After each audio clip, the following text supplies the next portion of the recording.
situations, specially built receivers are automatically activated by these tones to warn you of the impending hazards. Tests are normally conducted every Wednesday around 11 a.m. On days with severe weather in the area, the test may be cancelled. To provide the most consistent warning service possible, the warning alarm will be activated only for warnings and watches affecting the following counties. In the KDO 89 listening area, Madison, Illinois, Monroe, Illinois, St. Clair, Illinois, Franklin, Missouri, Jefferson, Missouri, Lincoln, Missouri, St. Charles, Missouri, St. Louis, Missouri, Warren, Missouri, and St. Louis City.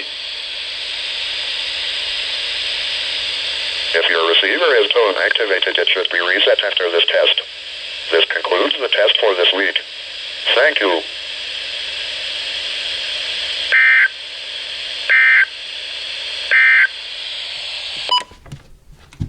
Oh my God! It's not done recording yet. Oh. Sorry about that.